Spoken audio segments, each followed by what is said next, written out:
Good morning. We're delighted to have you with us today, back with us for many of you, and new to us today for a few. Parents with us today, I think this is going to be a particularly engaging session for you.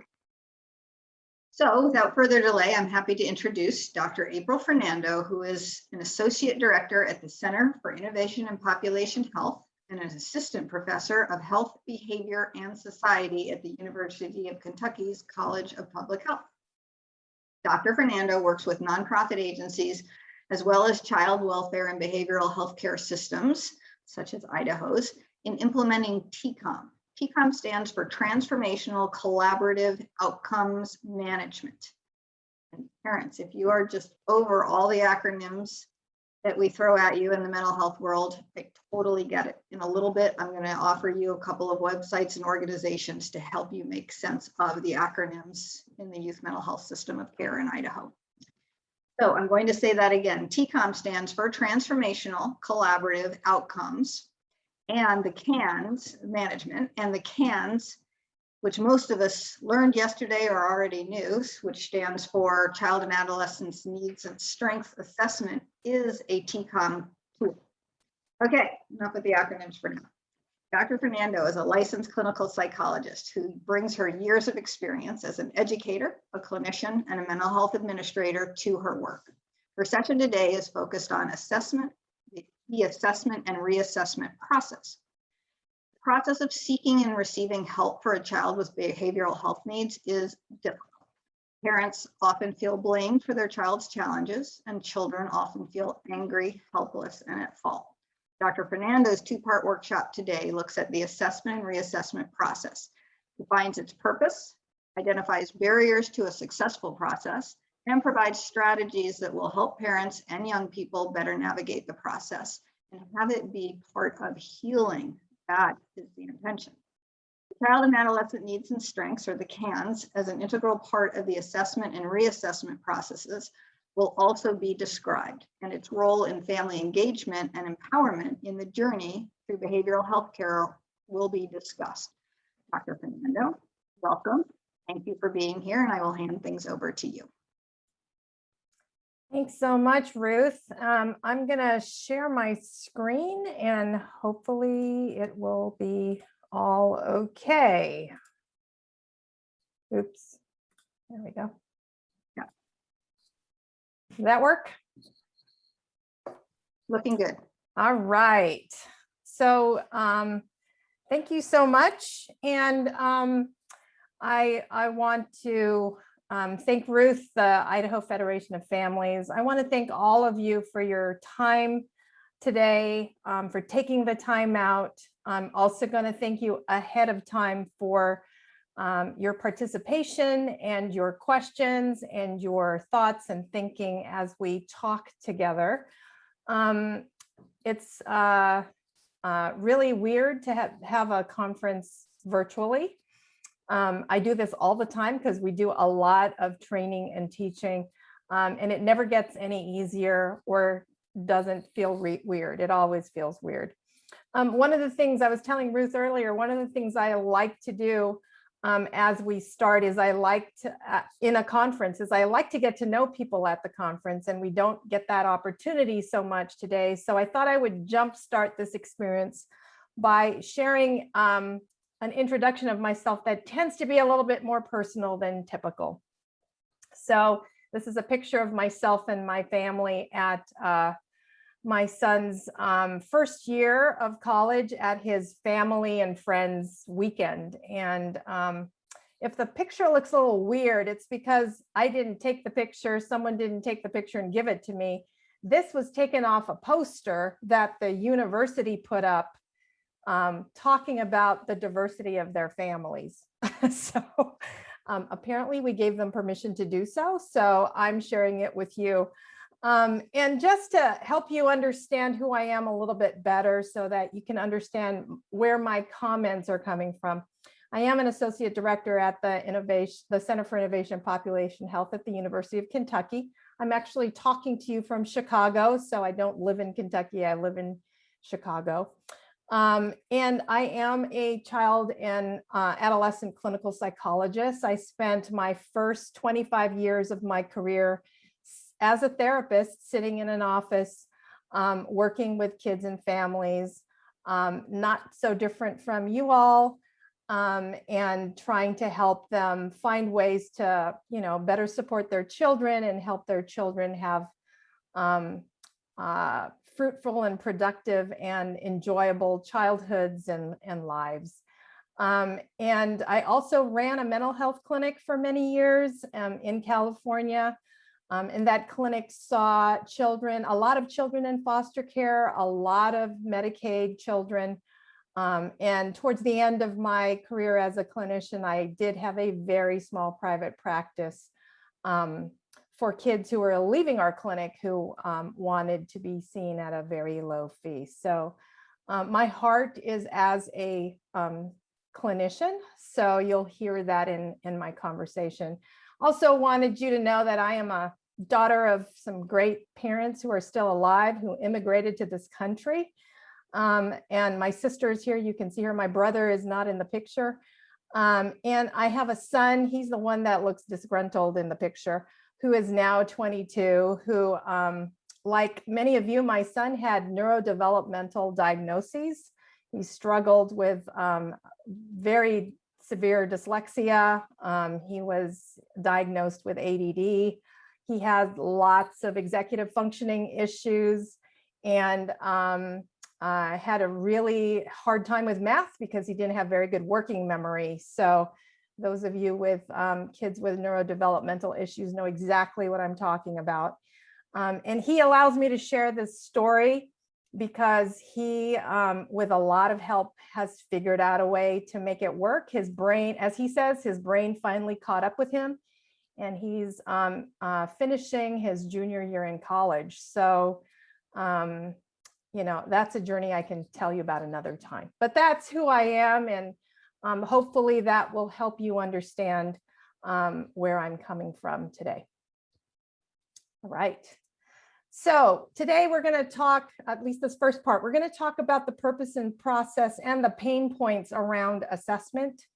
We're going to talk about the role of the CANs in the assessment process, and we're going to end our session today. It might this morning, and it might roll over into our next session about making assessments productive. I want to start by launching a poll and having you tell me a little bit about your assessment experience. So here's the first poll I'm going to launch to you all.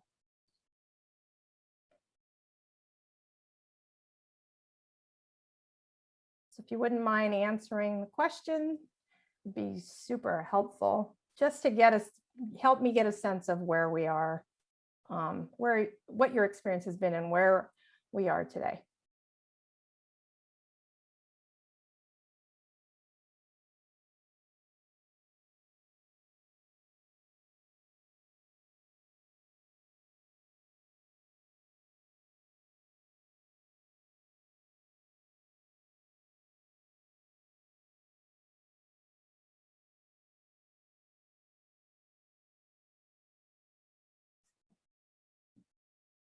Got about 40% of you participating. I'm gonna leave it open just a half a minute longer just to see who else might want to share their experience of assessment. April, I'll tell you that we do have more people attending than have answered, but not everybody attending will have an answer for this or will be a parent. Okay, no worries. Thank you.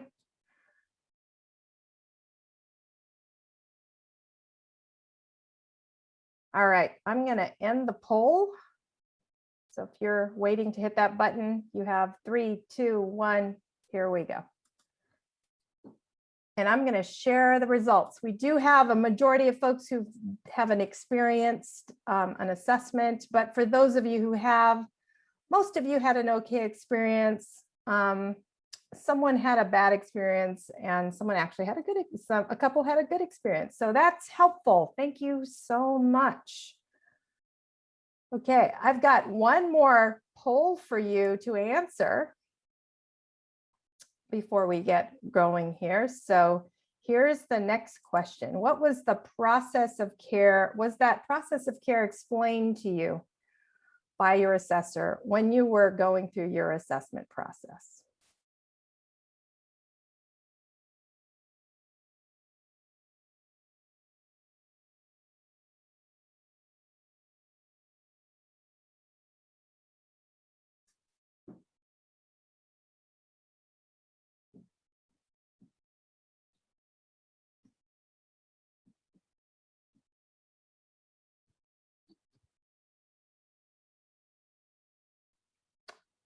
I'll give you guys just 30 more seconds and then we will stop the poll and we'll see what your responses were like.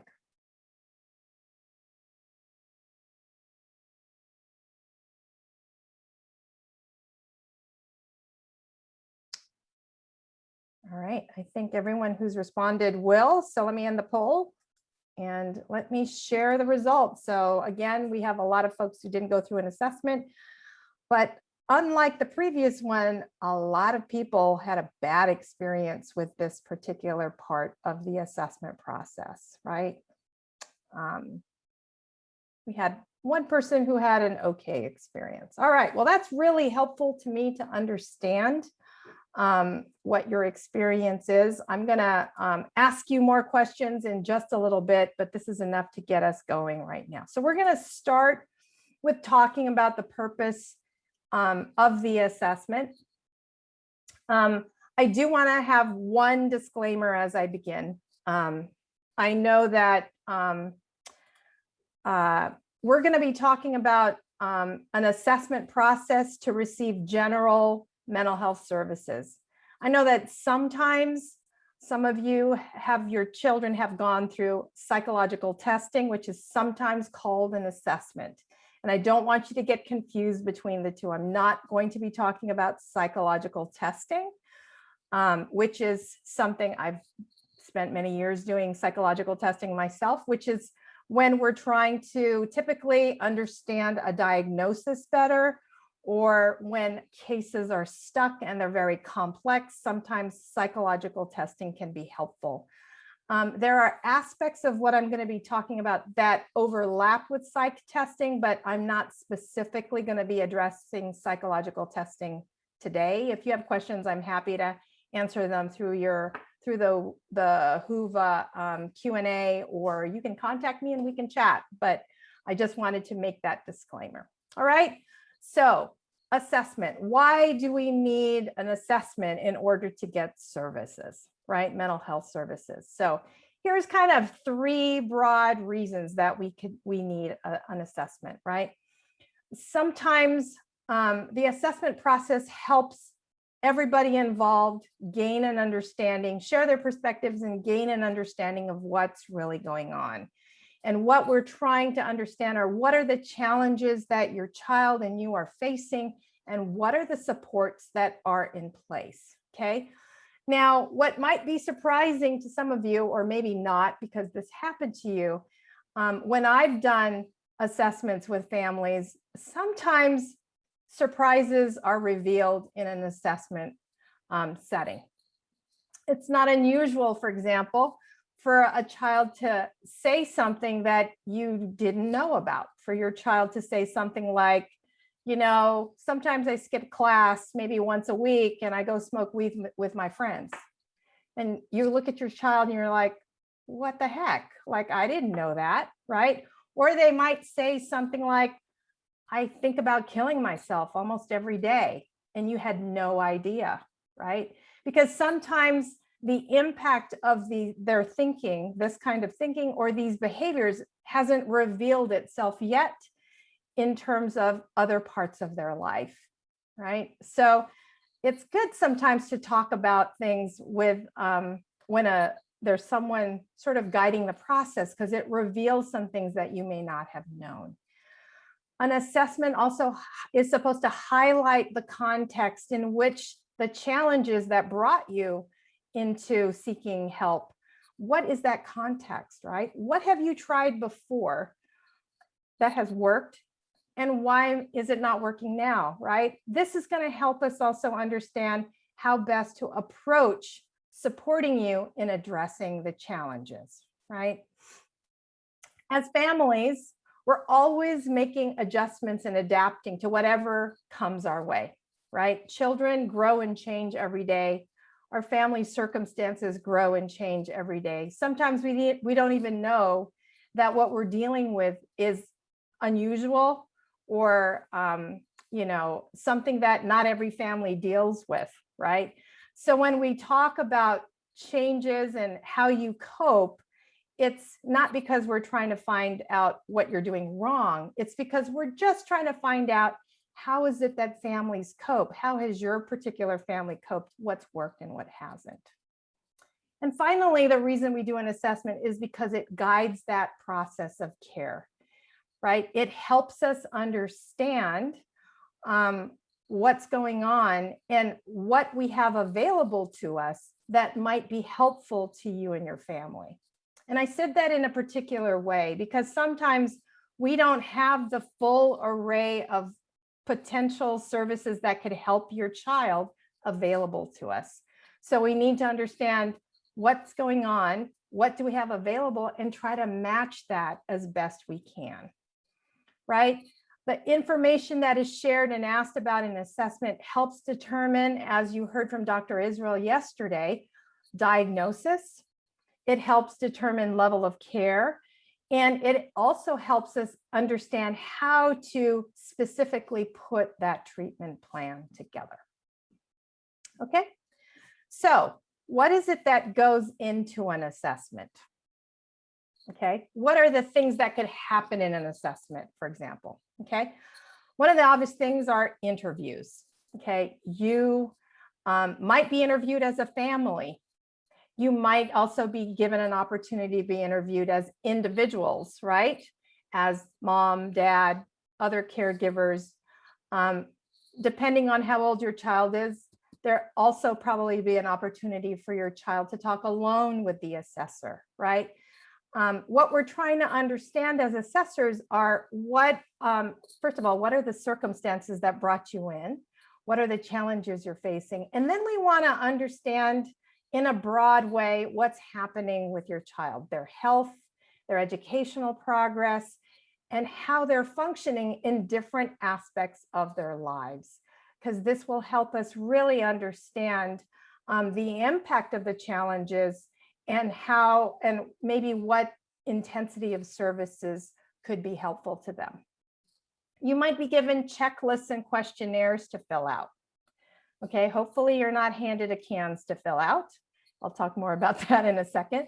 But sometimes you're given checklists and questionnaires, right? You might be given a trauma symptom checklist or something about just what behaviors have you seen in your child lately. Sometimes questionnaires are given to young people to answer when they're old enough. Sometimes they're just given to parents. Sometimes questionnaires are given to teachers or other important people, which gets us into the other section of checking in with other important people.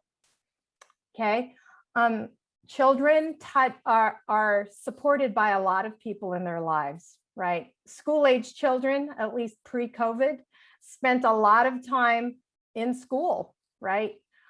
Right now, some of your kids may be in hybrid situations. Hopefully, in Idaho, kids are back in school, but they spend a lot of time in school. And so we need to understand what's happening in those environments when we as parents aren't around. So the assessor might want to talk to school personnel if they're involved in sports, their coaches, if you are active in church, some of the church folks that work with your child, if they're in piano. So the other people that are involved, extended family, they'll want to really understand a full picture of what's going on with your child. And if they're involved with other professionals, right? Their primary care physician, their pediatrician, if they're involved in other types of professional services. And finally, in Idaho, right, the assessment involves the CANs. And the CANs will help to organize this information. I'm going to go into depth about the CANs in a few slides down the road, but I just wanted to give a kind of a broad sense of what goes into an assessment and why it's so extensive. Okay, so now I want to get more feedback from you all. So if you wouldn't mind answering this question in the chat. So go into the chat feature, which is at the bottom of your screen, and answer this question. What gets in the way, or what has gotten in the way of you having a good assessment experience or your child having a good assessment experience? So I'm going to give you all a little bit of time to answer that.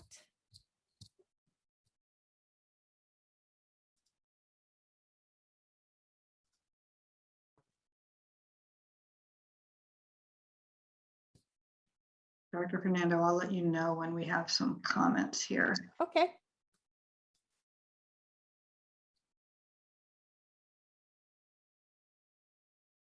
Okay, child doesn't want to talk to a stranger about their behavior. Absolutely. Who would?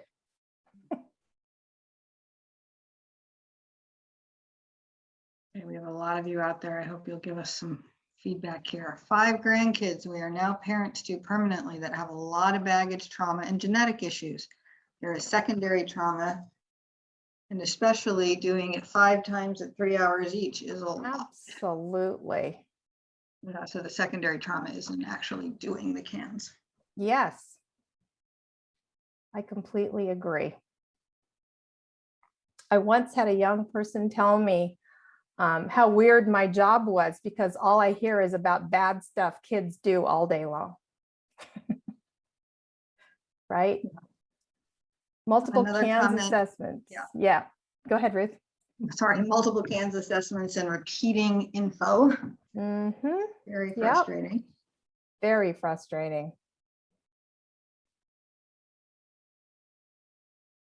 Anything else?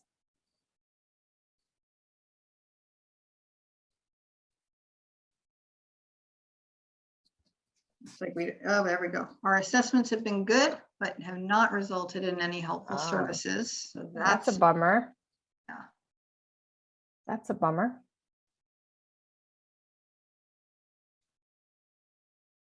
So here's another comment.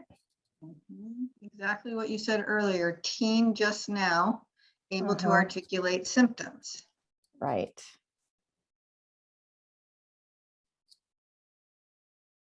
The secondary trauma is doing the cans. All right.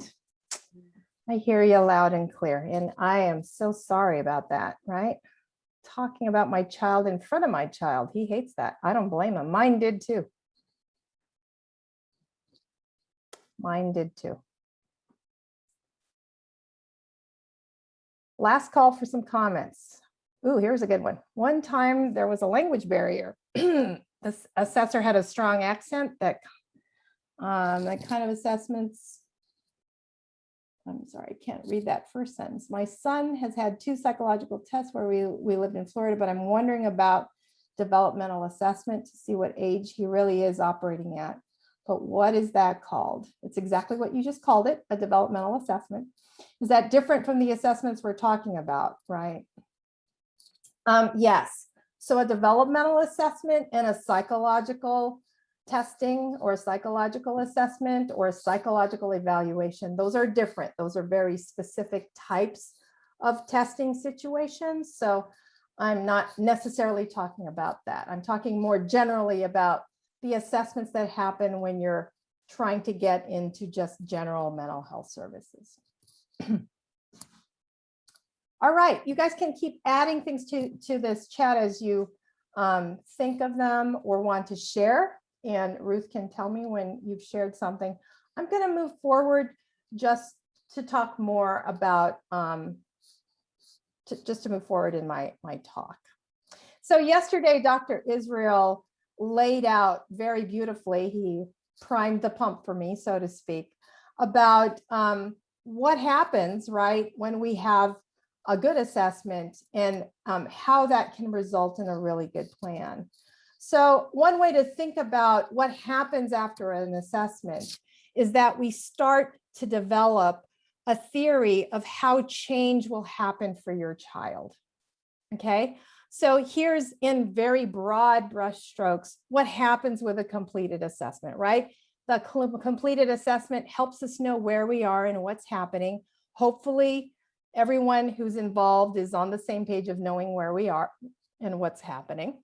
Okay, then we hopefully will develop a shared understanding from knowing what's happening as to where support could be helpful for your child and your family, and how we're going to go about doing that, right? We're going to develop goals that represent the change we want to see happening, which is, part of Dr. Israel's treatment pyramid. Okay. And then for all of those goals, we have to develop those action steps. We have to identify interventions. And as he mentioned yesterday, as Dr. Israel mentioned yesterday, we have to make sure we're developing strengths as well as accessing the strengths that your child and your family have. So this is the theory of how change can happen with your family. It needs to be personalized and customized and developed just for your child and what's happening with them. I want to focus a little bit on these two sections right here. What goes on between a completed assessment, right?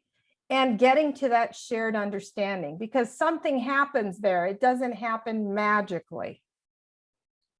Okay, so what's supposed to happen there? What's supposed to happen here is the information that the assessor has gathered about your child should be brought back in and shared with you so that you know everything that's been gathered. Right? And hopefully it won't be a surprise to you. But there may be some aspects that are surprising, right?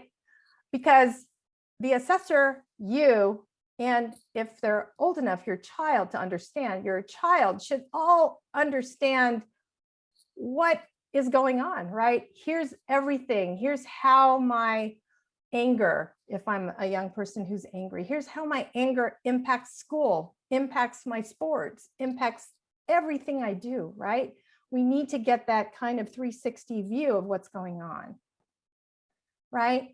The assessment information then is going to inform, right, what we're identifying as needs and strengths, AKA the CANs. It's going to, like, once we complete the CANs, it's going to then help us understand that level of care, right? What the recommendation is for the level of care.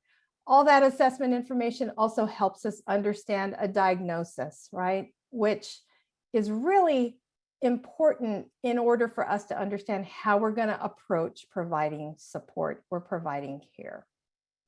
The other thing the assessment information does, and this might be a different way of thinking about it, is determining clinical focus, right? Are we addressing why something is happening, right? The underlying issues versus we know why and we're addressing what? We're trying to understand how do we maintain, right, good functioning for example, kids who have are on the autism spectrum, who have developmental delays, right? We know some things won't change for some individuals or some young people, but we can always try to help maintain gains and move them forward in their functioning. So are we looking at the why or are we looking at the what? Okay, this is what's going to help us get to that shared understanding and have some consensus on what are we going to focus on and how are we going to get the help we need. Okay, that's what should happen. It shouldn't be a magical process between the assessment being done and then all of a sudden you have a plan. This should be something that you as a parent are included and engaged in participation to develop, to understand what's going on, take the information, and then determine how to move forward. That's a big part of the steps to understanding the process of care, which was my first polling question. Let me stop there and see if there are any comments or questions. There were a couple more comments back related to your last question. We had Sure. one comment that said, when your assessor isn't the friendliest and your child already has trauma from seeing so many doctors, your child won't talk. Yep. And not having all the documents or the ability to get the documents, Yes. the child doesn't want to talk. And if your assessor isn't nice, again, it's challenging. And knowing how to get the documents. Knowing how to get the documents. Yeah, that can be really hard. So thank you, Ruth, for sharing those. And thank you for writing those in. You know, one of the things I didn't tell you that I did in my previous things I did in my career was I was a training director for psychologists. I actually trained psychologists, child psychologists and adolescent psychologists to become psychologists. And I'll tell you a secret, you know, a lot of child and adolescent psychologists become child and adolescent psychologists because they think they don't like adults. And so, which is ridiculous, right? Because when you work with kids, you'll work with families. It's like the two go together like hand in glove. And so being nice to the adults in the child's life is one of the first things that I always used to work on with my interns, because they just kind of want to get through the adults so that they can start seeing the kids. So I understand that struggle. And it is definitely a training issue, which is why Dr. Israel's comment yesterday about get to know the supervisor is really important, right? It's really important. All right. I'm going to talk now about the CANs. And I realize that for many of you, this is going to be a review. I hope that there's something new you can learn from hearing and understanding the CANs. I know for myself, I don't think I've learned everything I need to know about the CANs, and this is my full-time job, and I've been doing it for many years. So before we get started, I've got my last poll to share with you, if I can get my cursor to work here. All right, here's the last poll for today, for this morning.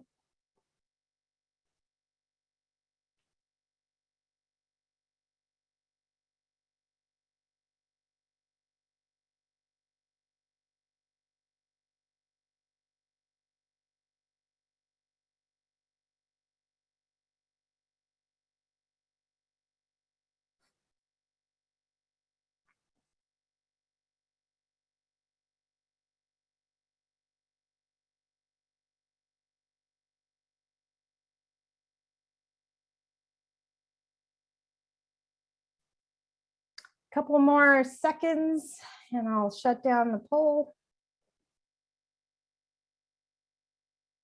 I just realized that another polling question I should have asked is what your experience was in general with the CANs, because it sounds like there were some pretty negative experiences with the CANs.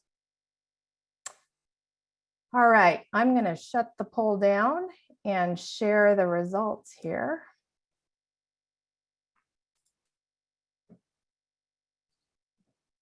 All right, so most people didn't have the CANs explained to them or shared with them, and that might be because they didn't go through an assessment process.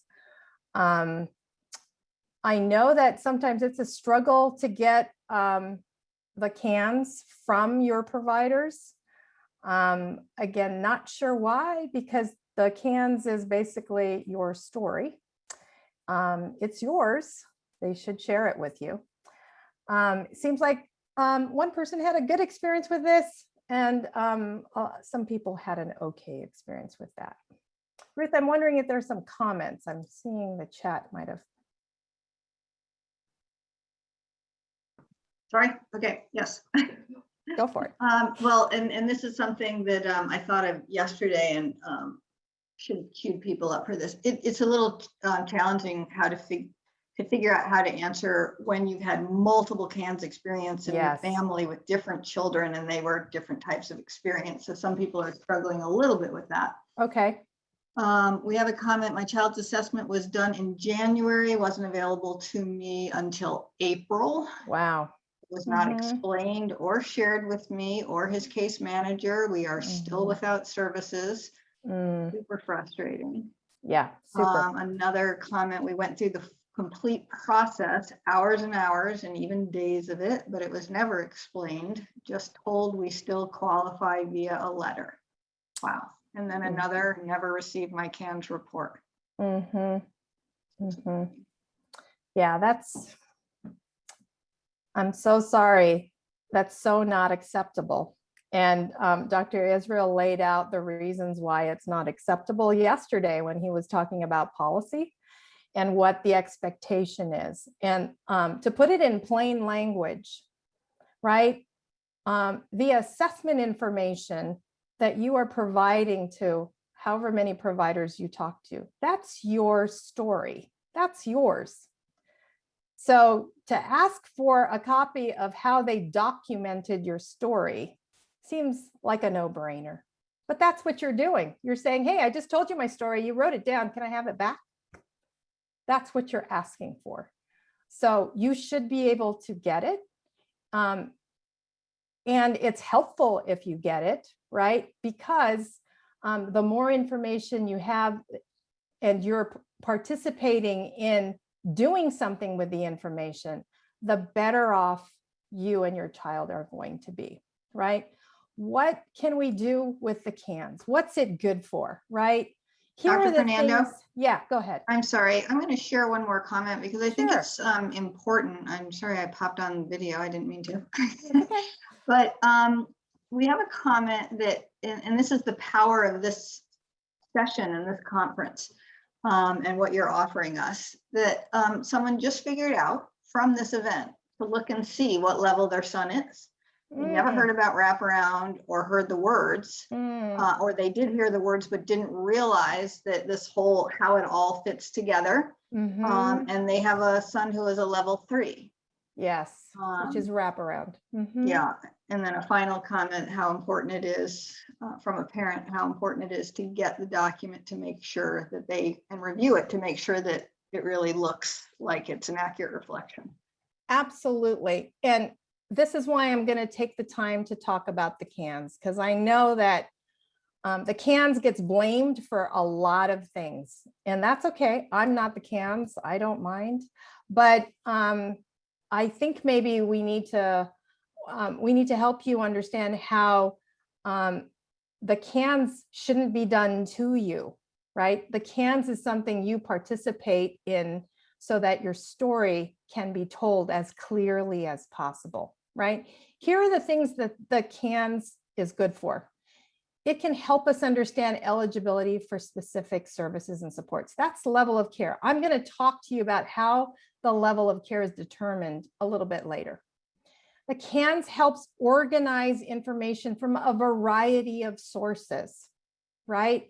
That helps us identify priorities for treatment. It ensures family participation. If the CANS is being done in the way that it was intended, family participation is a central piece to the CANS. And I don't mean families being tortured with questions. Okay. I'll talk more about what this might look like. The CANS is supposed to help maintain coordination between providers, right? I know that some of you participate in a committee called One CANS, One Child, okay? There's supposed to be one coordinated CANS for every child in the state of Idaho, regardless of how many services they're engaged in at any one time. And it's critical, and I'm going to talk about why that's critical. And it's supposed to identify ways that you have met your goals to help you celebrate successes, which we do not do enough as mental health providers, right? So how does the CANS do this? Well, let's start by, at the beginning, just reminding us all what the CANS is. Okay, the CANS is not the discovery process. I'll say that again. It's not the discovery process. If someone takes the CANS, goes down the list of items and starts asking you questions, they're not doing it correctly. Okay, the CANS is meant to be the summary of the assessment process, the summary of the information. It takes all the information that was gathered through interviews, through, all those things I mentioned earlier, brings them together, summarizes them in one tool that everyone can understand what it means. Okay. One of the core aspects of the CANS is it's meant to be a communication. It's meant to be a language and help with communication. Okay. So we want assessors to introduce the CANS to all of you, tell you what it is, tell you how it works, talk about the action levels so that we can communicate together in a common language. Okay, it brings together information from all aspects of the assessment and organizes them in the items of the CANS and in the domains or in groups of items. It also brings together all the voices, your voice, your child's voice, all the important people who have been part of the assessment together and summarizes that in the ratings of the CANS. That's the intention of it. Okay, Ruth, I'm going to stop to see if there are comments or questions. Let's see. Oops. We're having, what's great is we're having some parents ask questions and other parents are able to help. Okay, that's cool. Answer some of them. Yeah. I'm also going to say for people who have individual situations where you're not getting to the help you need and deserve, then please touch base with the Federation after the conference through our family support line, which is on our website. And we would love to just make sure that we connect you with everything we know to connect you with and advise you on your individual situation. Perfect. All right.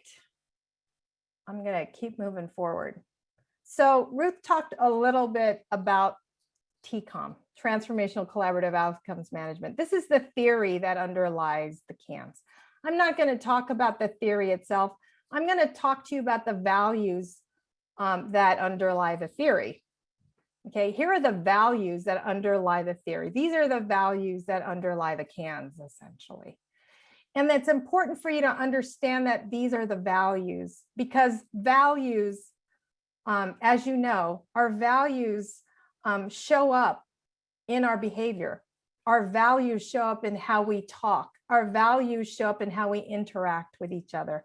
The values of the CANS should show up in the way that it is used, right? All assessments and interventions should be culturally responsive and respectful.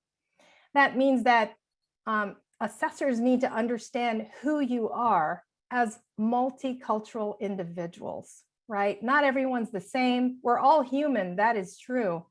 But we are different flavors of being human because of the circumstances that brought us to who we are today, right? I mentioned earlier on purpose that my parents immigrated to this country.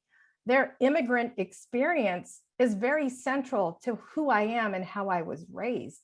And that needs to be brought into an assessment about me. And we need to be respectful of people's differences, and that needs to be reflected in the CANS. Okay, people should have voice and choice with regard to participating in assessments and in interventions. Again, we're working with you to help identify how we can support you. We're not forcing you to do things because we think that they're the best thing to do, right? This is a consensus collaborative process. Intervention should be personalized, respectful, and have demonstrable value to the people they serve, right? There are things called evidence-based practices. I'm a psychologist. I had to know all of these evidence-based practices. I'm also a psychologist who worked primarily with kids in foster care. Okay, when they do these large evidence-based practice studies, kids in foster care oftentimes are considered outliers in those studies because they have so much trauma that they don't respond in the same way, right? So what this tells me, I'm not saying evidence-based practices aren't good. It's the opposite. I'm saying evidence-based practices help us understand the floor of what is best practice. but we always need to consider the individual when we're trying to find the best way to work with them, right? So let's start with the evidence-based practice, but let's consider the uniqueness of your child and your situation. Collaborative processes inclusive of children and families should be used for all decision at all levels of the system, right? So it's not just about, was your child ever hospitalized for psychiatric purposes, and that's going to doom your child for the rest of their life. They're going to use it as a predictor for everything going forward. That's not the way we think about the CANs. That's not how we set up the level of care based on the CANs, right? Consensus on action is the primary outcome of a collaborative process. In other words, if collaboration is going well, it means we're building consensus. And I'll talk more about that in the next slide. And finally, the information about the people served and their personal change should always inform decision-making at all levels of the system. I'll give you a great example of this. In Illinois, we did John Lyons, the developer of the tool, his team did a study in Illinois years ago that showed that, and it's a kind of a no duh, you guys are going to say no duh, April. They showed that the best outcomes for kids was when the distance between the door of their home to the place they were receiving services was shortest. The shorter the distance, the better the outcome. Well, no duh, right? But this helped Illinois move their services around so they were closer to where kids needed them. Okay, so rather than having a third office in Chicago, right? Let's put it out somewhere out in central Illinois where they need more support. All right. So in the CANs, it's really important that we build consensus. And to build consensus, we need participation, right? So consensus is the primary outcome of a collaborative process. That's not just a value, but it's a critical practice when the CANs is in play. Unlike many other tools in mental health, the CANs is a consensus-based tool, okay? So in this little graphic here, we've got our client here. Here's client's parents. Here are some professionals. Here are the client's records. And here are all the other important people in the client's life, in this young person's life, that we need the CANs to represent all these perspectives, right? The ratings shouldn't be the perspective of the assessor. They should be in consensus with what you think is going on. Okay, which means there might be times where you need to talk through when you have differences of opinion on what's going on. Okay, which, you know, as an adolescent psychologist was really fun, right? Like, you know, adolescents sometimes go against what their parents say just because that's their job, which is true, that's their job, right? But when we can find a way to talk about, well, you know what, you're pot smoking, sorry, you're weed smoking. I hear if you say the word pot, it indicates that you're a boomer and you're out of it.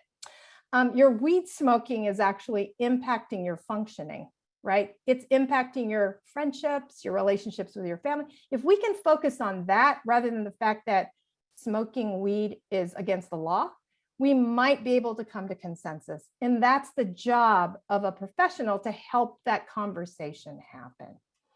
Okay, what makes the CANs accurate and reliable, meaning what makes the CANs tell the real story of what's happening with the young person and their family is the input of the young person and their family to the ratings. So what is it that we're trying to get consensus on?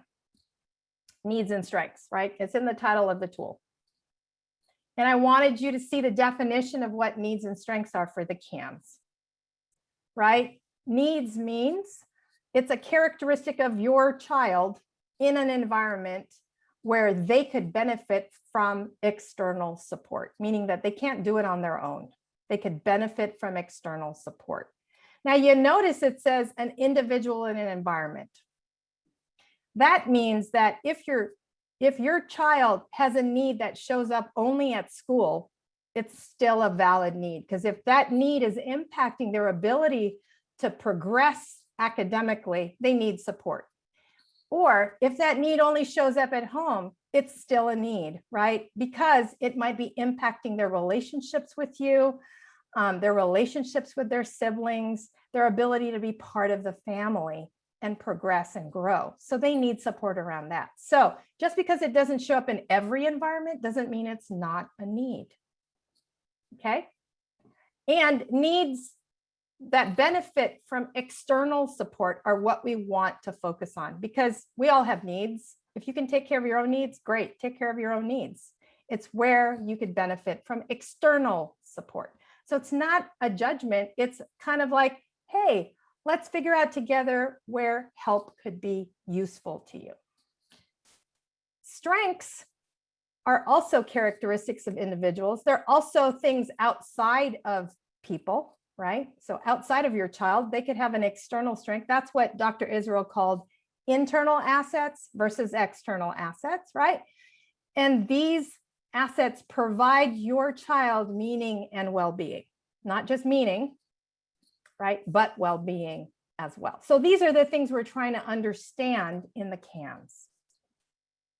Okay, so we have this rating scale of 0, 1, 2, 3. Personally, when I work with families around with the CAMs, I don't talk about numbers. Okay, after a while, when everyone's comfortable with the CAMs, we start talking numbers because it's shorthand. But when I first introduced the CAMs to kids and families I'm working with, I don't talk about the numbers because it makes people feel judged, like I'm grading you, right? Like it's like the Olympics. You do your thing and I give you a grade.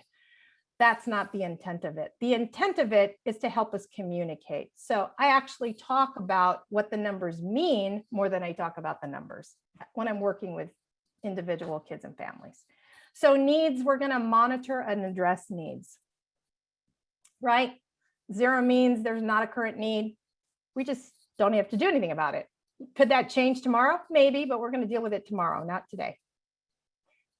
1 means let's just watch and prevent it from getting worse, right? So this might have been a need in the past that we want to keep an eye on, or the need's happening right now, but it's not impacting functioning of the child, of your child.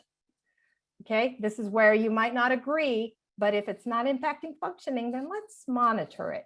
Okay, and let's help you figure out what we need to monitor so that you know exactly when it starts to become a 2, right? The need starts to impact your child's functioning or people around them. Okay, a 3 is help is needed urgently or intensively. Urgently meaning hospital, intensively meaning something like wraparound, right? Because the need is dangerous or disabling to them. Those are the needs. These tend to be easy. The strengths, right? A 3, I'm going to start with a 3. A 3 means we haven't even identified the strength. It's not that they don't have strengths. We just haven't identified them. Strengths require opportunities for us to build them. So if you've never had the opportunity to build a strength, you might not even know you have it. Okay, so a 3 means we just need to identify it, then we can start to build it. Okay, a 2 means we might have identified it, but we've never ever built it. So let's put some effort into developing it. A 1 means a strength that's probably been there, it's been developed, but it's not used a lot. So we might need to support the use of that strength to make it stronger. And a 0 is a strength that's always used. It's there, it's available, it's used a lot. Dr. Fernando, can I interject a comment? Sure. It's actually a question too. Does the CAMs take into account the parent and family's needs and strengths? Absolutely. This also affects the child. Absolutely. And I'm going to talk exactly about that on our next slide. Great segue. Yeah, thank you for that prompt. Last thing on this slide, okay, the 2s and 3s, we talk about these as actionable items because we're either going to address this if it's a need or develop it or build it if it's a strength. Okay, so when I work with little kids, we usually come up with little emojis to represent the 0, 1, 2, 3, because it helps me communicate with them and helps them reflect on what's happening, and they can participate, right, in understanding if things are changing or not. So we come up with little emojis. If that's helpful to you, go for it. You know, with adolescents, we tend to come up with swear words that reflect the different levels. We tend not to share that with families, with their parents, but that's what we do because it helps them stay engaged. So there's ways to engage everyone in the family to help understand this. My son today will tell me if, you know, what's going on. He'll say, Mom, it's just a 1, just chill out, right? Or he'll say, okay, it's a 2, and let's talk about, you know, I'll call you, let's figure it out. It's shorthand now for us, right? So it's meant to help you. It's not meant to label or criticize you. So I just want you to get comfortable with it so that you know how to use this. And in sessions, in assessments, we should be talking about what the numbers mean, not the numbers themselves, what they mean about your child. All right, what's in the cans? Just a quick reminder of what's in here. We do want to understand if there's been any trauma that has been experienced by your child. We don't need to ask questions. If we have something that tells us they've had trauma exposures, great, we'll take that. And we'll just verify it somehow, okay? Strengths, what are those strengths that they have, and what are, you know, have they had opportunity to develop strengths, and where are they? What's going on in their life, right? How are they functioning in different areas of their life, school, relationships? Are there any specific cultural needs, language, you know, and culture could be religious background. It doesn't have to be ethnicity, right? It could be, I grew up in a very religious family. And so, you know, when we would travel, we would pray before we had a meal, right? No matter where we were. And sometimes we'd get harassed by people, right? That's a cultural need, right? Behavioral emotional needs, those are your stereotypic mental health needs, right? And as Dr. Israel said yesterday, the CANS is not a diagnostic tool, but it's consistent with descriptions of diagnoses, and so therefore can be helpful. And we also assess risk behaviors, these things that could potentially hurt your child or others around them. And we do take into consideration caregiver resources and needs. And what's interesting about the CANS is we understand the CANS factors in the fact that as parents, we're different parents to different children. If you have multiple children, you're a different parent to each one of those children. It has nothing to do with you wanting to be fair. So I want to take it out of that kind of thinking. It has to do with different kids of yours need different things of you as a parent. And sometimes you're good at those things, and sometimes you need support around those things.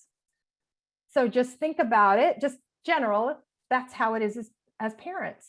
Now, if you've got children with special needs, right, and they might not, those needs they have may not match with your super strengths, then you might need some support.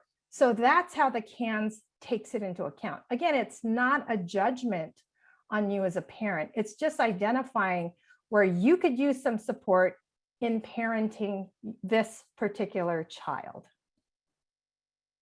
So let me pause there, see if that answered the question that was asked previously. Let's have anybody type in the chat if they, yes. First of all, we have a yes that it did answer the question, and people know you can keep typing questions into the chat as you need to. Awesome. Okay. All right, one more slide on the CANS, and it's about level of care. So the level of care is we call it a decision support model. We don't call it an algorithm anymore, and I'll tell you why. It's a decision support model actually describes what it is a whole lot better. Algorithms that term has been ruined by Facebook and Google and Amazon and all the folks that use models to track our behavior and predict what we want to purchase. So we don't use the term algorithm anymore. Decision support model is actually more descriptive. It's more true to what it is.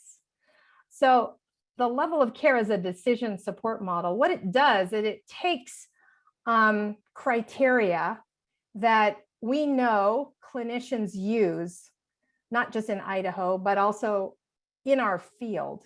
We know that here's how clinicians make decisions about certain things. We just want to make sure those criteria are applied consistently and reliably.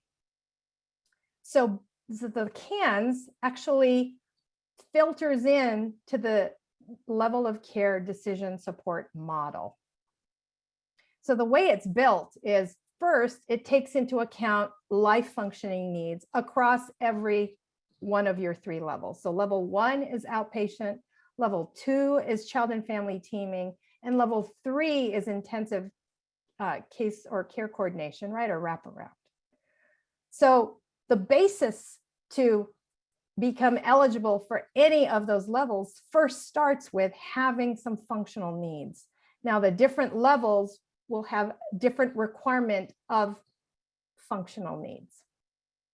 Then what we do is we take the complexity of your child's presentation, behavioral emotional needs, risk behaviors, and in some cases, if caregivers need support, factor into how the levels fall out and how your child can be eligible for the different levels, right? The more complex a young person's needs are, the more intensive this recommendation will be for services.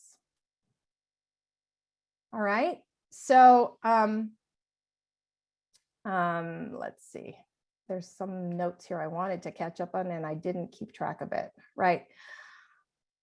So it's really important, right, to remember that the level of care identifies the intensity of care that best supports your child's needs as depicted on the CANS, which hopefully helps you hear that what I'm saying is get involved in how that CANS is put together, the ratings on that CANS, because it's going to impact level of care and hopefully impact the treatment plan also. Okay, so we want the CANS to really represent the story of your child and your family. Now, the other thing I want to say about level of care, right? We have designed them hopefully so that we can best match the level of care to your child's needs. Higher does not necessarily mean better care for your child, right? It's about the match between your child and the child's needs and the level of care, not how high can you get to. We know from research that we've done with our particular levels of care that when children are placed in lower levels of care than they actually need, they don't do as well. I mean, that's kind of obvious, right? If you have certain needs and you're placed in a lower level, then yeah, you probably won't get the most that you need. But what may be surprising to you is when there's a level of care recommendation, but children are placed in a higher level of care. So in other words, if the level of care recommendation for your child was a 2, right, child and family teaming, but they were placed in intensive care coordination wraparound level 3, what we found in our research is the outcomes are not as good either. It's not as bad as putting them in a lower level of care, but it's not as good as putting them in the right level of care. So higher does not mean better, right? We want kids and families to receive the care that they need based on what we understand of their needs. Let me pause there and see if there are any questions or comments. I don't think we have any new questions. Okay. Keep an eye if anybody pops one in. Excellent. All right, so how can we make assessments more productive? Right? You understand the goal of them. I hope you understand better how important the cans is and how important it is that you stay engaged and participate in that process. I'm going to talk a little bit about how we can make assessments better. And then later on in our second session, I'll talk about how to make that reassessment better. And we'll revisit some of these things we've talked about this morning. All right. First of all, and some of these may be obvious to you, take time to prepare. Many people have already mentioned how traumatic assessments can be. Okay, telling your story is traumatic.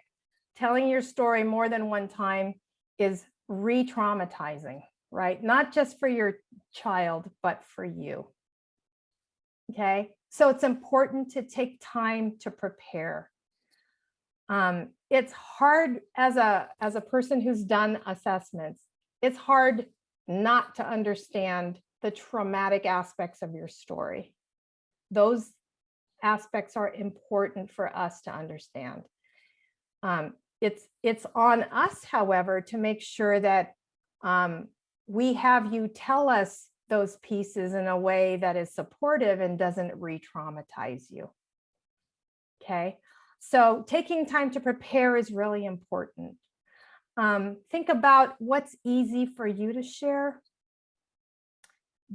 And also think about what makes you feel more vulnerable and emotional when you try to share it. Because as a psychologist, I don't want you to push yourself to share something that later on, after you leave my office, makes you fall apart. That's not okay, right? I want you to share what you can share. If we need to come back and talk later because now you're ready to share more, that's fine, right? So take some time to prepare. What can you say in front of your child, or what can't you? And it's okay to not share everything in front of your child, nor should we ask you to. And if you're a young person, right, what can you share in front of your parent or your caregiver, and what don't you want to share? That's okay too. If you can't tell parts of the story that are important, let's figure out who can share that part of the story. If it's written down, let's try to share that if we can get a hold of it, right? If it's another person who's holding that story, let's try to make sure that they can find a way to share that with the assessor. And also take time to identify signals to indicate when you need a break or you need some support. It's okay to take breaks. Again, I know it feels like if you don't do this right, you're not going to get help, right? But if you get traumatized in the process, that's not helpful either. So this is supposed to be a collaborative process, remember? So if you need to take a break, it's okay to take a break, and you can ask to take a break. All right. So that's the first thing I want to say. Take the time to really prepare yourself and your young person. There's a tool that you have that could help you, right? The Yes Family Workbook is really helpful. The first 6 pages, I think, are very focused on helping you prepare for assessment. I would take some time if you're going to do this to fill this out. And you don't have to write you can just write notes, you can write an outline, you can write bullet points, whatever. The process of you going through those sections in this workbooks, and thank you for all of you who helped make this possible. This will help you prepare. Okay. And we mentioned bringing along documents that you have available to you to your assessment, right? Ask the assessor if they can help you get documents that you yourself can't seem to get, because they might be able to. As a psychologist, sometimes I can request for information and people will share it to me that they won't share with parents. Why that is a different topic, but sometimes it can help. Now, what's not in the workbook, however, is the stuff around you as a parent and where you struggle in parenting your child. And that's important to think through, right? Those are the things that are captured in the caregiver section of the CAMS. It's important for us to know that because we need to know how to support you.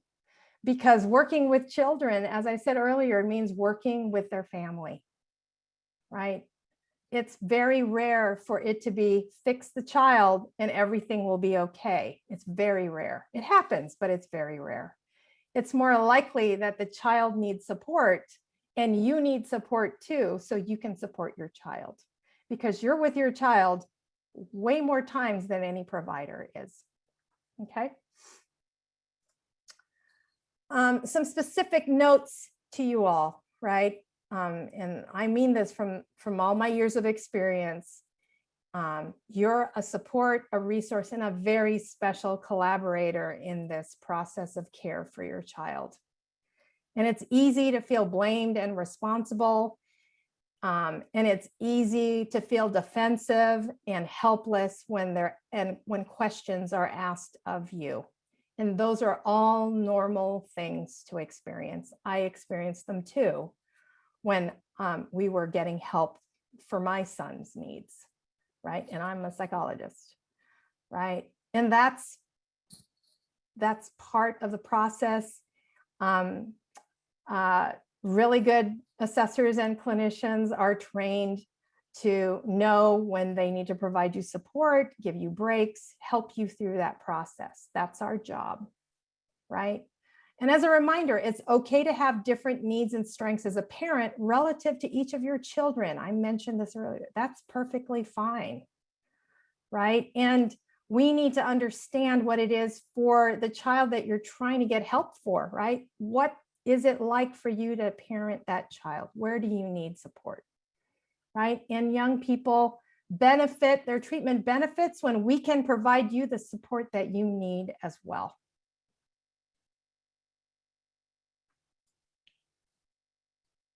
Take some time to reflect on your parenting.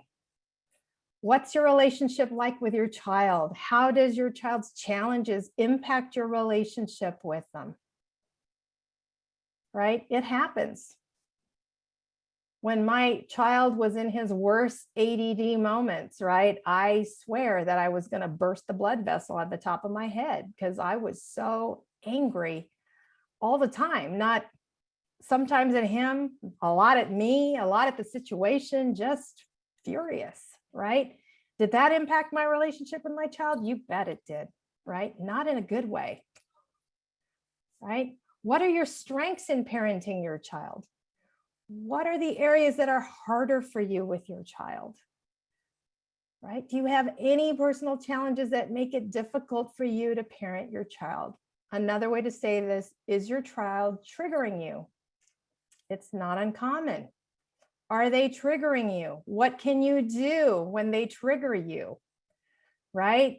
Because the worst thing to happen is to get lost in being triggered and you're no longer parenting your child and you're no longer taking care of yourself, right? What supports do you currently have and what supports do you need? Let me pause there and see if there are any thoughts, questions, reflections on the prep part as a parent. I'm not seeing any. All right. You can pop in and let you know if they come. All right. The other thing that part of preparation is preparing your child, right? And you need to tell them there's nothing wrong with getting help, but it's really hard to do.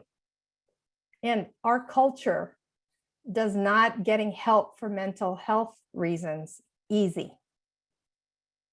It's gotten better, right? There are a lot of actors, singers, celebrities who are open about their mental health struggles and encourage people to get help, right? But still, it's not as easy as breaking your leg and getting help for that, right? It's hard. There's stigma around mental health in our culture.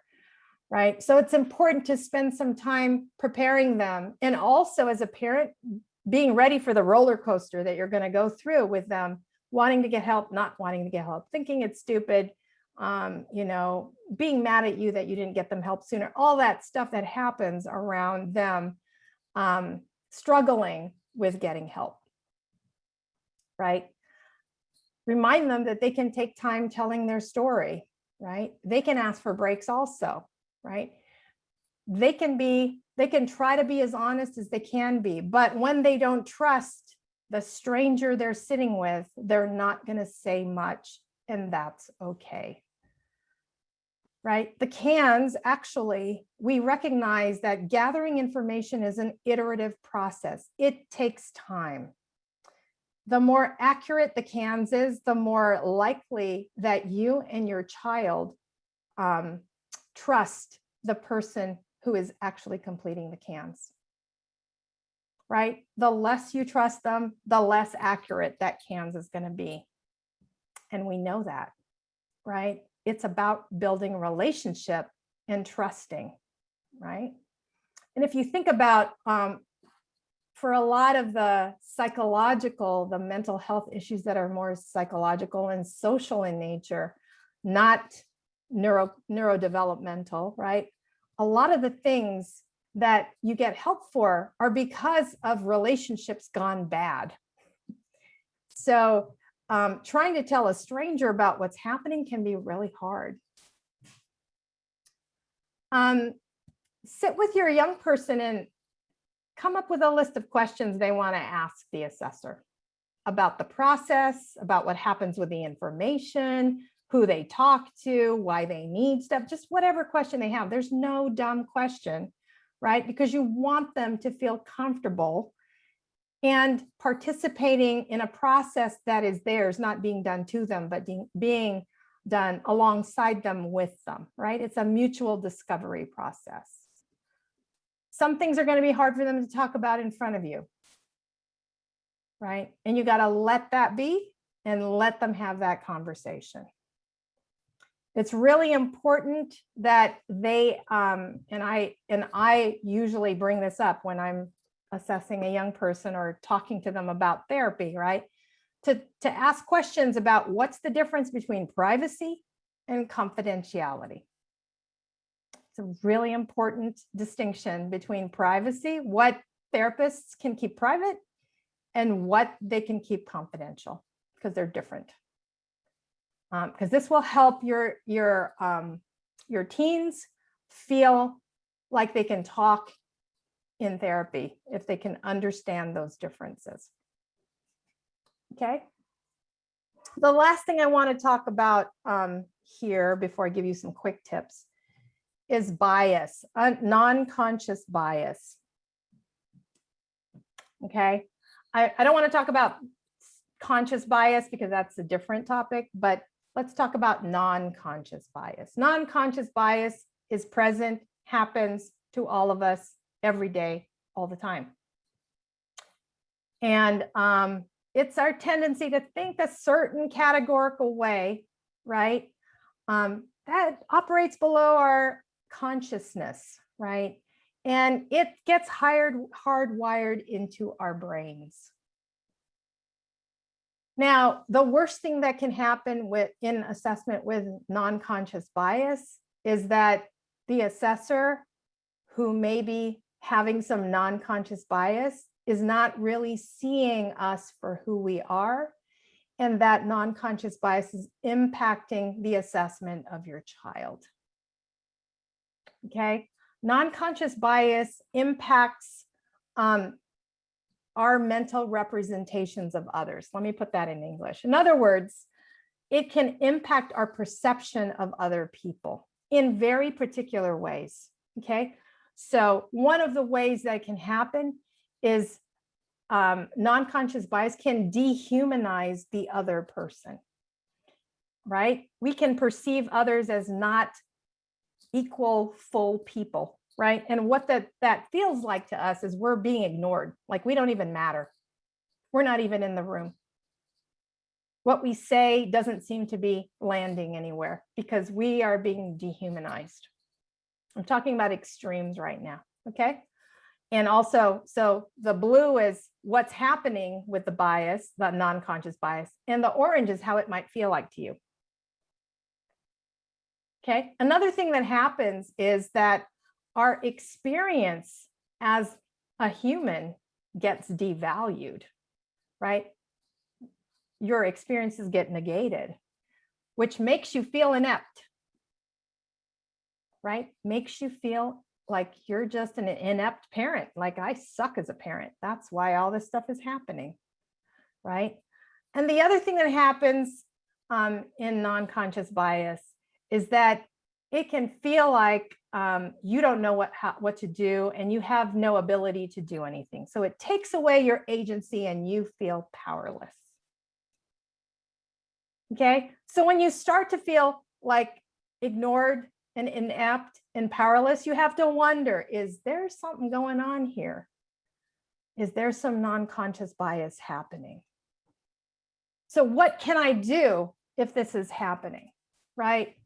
First of all, bring in other perspectives, multiple perspectives, right? And building consensus around multiple perspectives holds everybody accountable, right? And will result in us coming to consensus, right? So that the non-conscious bias gets outweighed by everyone else's perspective.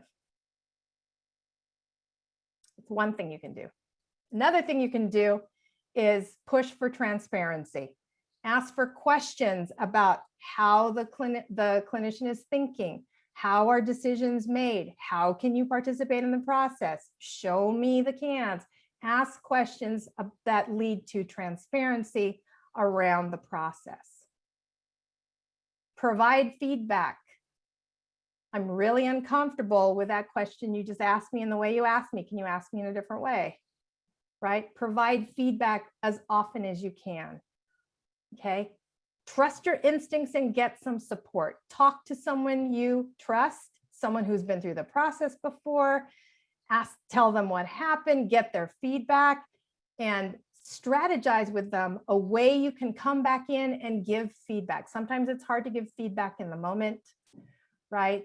Especially when you're talking to someone who is the gatekeeper of your getting help for your child. It can be hard to give them feedback, but you have to help address what might be happening, particularly around non-conscious bias. Let me stop there and see if there are any thoughts or reflections before I go into just some quick tips before I end. Fabulous. I would, yes, before you started this last session, or just as you did section, we got a lot of parents talking to us about their own triggering and how difficult it is to be who they feel they need to be and want to be for their children because they are getting so triggered. And then that is really affecting parent-child relationship in some ways. So I just, I mean, we have several comments to that effect. So I just wanted to share that that is how people are feeling. Yeah, it's a super common reaction, but I didn't say that to minimize it. I say that because it's something that we all should surface and talk about, right? If there's a chance to have a conversation, if you, if your child's therapist is someone you can talk to about that, I would talk about that. If there's another family parent who is going through something similar, talk about that. Because it's real, right? If you feel like you could use, you know, some help in just talking it with someone, a therapist of your own, that's also helpful too, right? It's inevitable that you're going to get triggered, right? What happens I'm going to talk about something that's really obvious, but bear with me, right? Children use us as their frontal lobes when they're born. Right? Children are born, their frontal lobes are not fully developed. And I'm not making a joke. It's for real, right? What does your frontal lobe do? That front part of your brain. It helps you organize, plan, and make decisions, right? Children are terrible at all of those things, right? They need to learn, and it also inhibits our behavior, right? So helps you not touch stuff you're not supposed to touch, helps you not run around when you're not supposed to run, right? So that's what our frontal lobes do. We are the frontal lobes for our children for at least their first 5 years, and they start to learn how to have more of their own executive functioning. That's what frontal lobes do, right? So kids are used, I bring that up because kids are used to putting stuff for us to figure out and give it back to them figured out, especially around emotions. So what happens is with kids, they want to know that you're right there with them. So they're going to trigger you. And if they're triggering something that, is a wound, something painful, something you may have worked through, but not fully, they're going to go there. And so it's about finding support for when you get triggered, because they're not trying to piss you off. They're trying to say, Mom, Dad, figure this out for me because I can't figure out how to do it myself. Right? That's what's happening emotionally. That's what's happening in that attachment relationship with you. So it's okay to get help, right? And you don't have to go into deep analysis to get help. You can say, hey, my son is working through, or my daughter is working through this. It's triggering me, and I need to figure out a way to help them in that moment and then get help for myself at another time.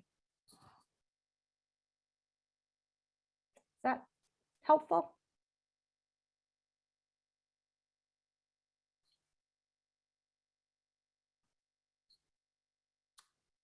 Other questions or comments?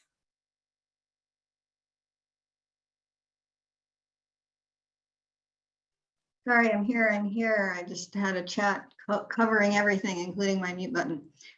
We do not have any further chat at this point. I'm going to put a couple of comments on where you can continue to chat and get some further support for yourselves into the chat in just a minute. Thank you, Ruth. All right. So as we close this session, I just want to remind you some quick tips regarding the CAMs. Okay. The first thing is every person who's assessing your child should introduce the CAMs, how it works, how you participate in it, what happens to the information, and what the rating scales are all about. That's standard fare in how we train people. They should be talking to you about this, right? And if you've got someone who's going down the list of items in the CAMs, stop them and say, hey, I don't think you're doing this right. It's supposed to be a summary of my assessment process, so I don't understand what's happening right now. This is not helpful to me, because it's not helpful. It's completing the CAMs from a paperwork perspective rather than from a helpful perspective for you and your child. Okay. If you have a copy of your child's CAMs, I don't care how old it is, share it. Okay. Because that's going to provide important information that they can build their assessment on. By the way, we don't ask a question for every item on the CAMs. That's just not the way it's done, right? So sometimes, right, if you get bonked in the head and you call the EMT because you're worried that, something's wrong, they're going to talk to you and they're going to ask you some questions, right? They're going to ask you how you are, who you are. Do you know what day it is? Tell me about this. They're not asking you to describe your cognitive functioning, but they're asking you because that information helps them understand your cognitive functioning. And if there's something going wrong with your brain, it's the same thing when we're doing the CAMs. We don't ask questions about every item. We want to understand your story, right? And capture that as we summarize it on the CAMs. If you've been through an assessment process with another provider, right? And you know this better than I do, that if you have multiple providers, Medicaid providers for different types of mental health services, you have multiple CAMs. You need to ask that the first person you work with to send the cans to the next person you work with. Insist on it. Sign a release of information, right? Because that's going to help that assessment, the second assessment process or the third, fourth, or fifth, whichever number it is, to go better, to go faster. And it links to the next issue. You need to advocate for one CANS for your child, one coordinated CANS. And what that means is providers are going to need to coordinate with each other, update each other when they learn about changes that are happening so that each of their CANS is the exact same CANS. It's one kid, it's one story, it's not multiple stories of a kid, it's the same kid. We should have one CANS that they're all holding and sharing together. Right? Now, the information might come from different providers, right? It just so happened you saw, Dr. Joe Smith one day and something happened, you told him, Dr. Joe Smith should call, Miss whoever and say, hey, I just saw, the Jones family and here's what I learned. I just wanted to let you know because you might want to update your CANS. I did, here's what I did. Okay. Be prepared to talk about those places where you disagree on perspectives when you're coming to consensus around ratings on the CANS. Okay. Sometimes parents want to rate things higher because they're worried, and young people want to rate it lower. There's a way to talk about it to come to some consensus, right? So that we can figure out if support is needed. That's the goal. Let's figure out if support is needed and what intensity of support do we need right now. And finally, I said this already, ask for a copy of the completed CANS. If you're struggling to get a copy of the completed CANS, here's something you might do, and I'm happy to make this into a worksheet if you want. Something you might do as you are talking with the assessor is take a piece of paper, draw 4 quadrants on it. The top should be needs, the bottom are strengths, and identify what needs do you need to act on, those are 2s. What needs you need to act on immediately, those are 3s. What strengths are you going to use, those are the 0s and 1s. And what strengths are you going to build, those are the 2s and 3s. And just start writing stuff down so that you can track what's important. And then when you get that CANS finally, you can go back to your notes and say, hey, this doesn't match. Let's talk about this because I would never have said that was a 2 when I think it's a 3. Right? So there's ways in which you can track what's going on in your own way, right? I put down here a description that you might write. And then I also put in the CANS item, and you don't have to put the CANS item if you don't want to, or you don't know them. Just put down what you think you need to act on and what you need to act on immediately, what strengths you're going to use, and what strengths you feel need to be built. They will all map onto the CANS, and your therapist or your assessor can help you do that.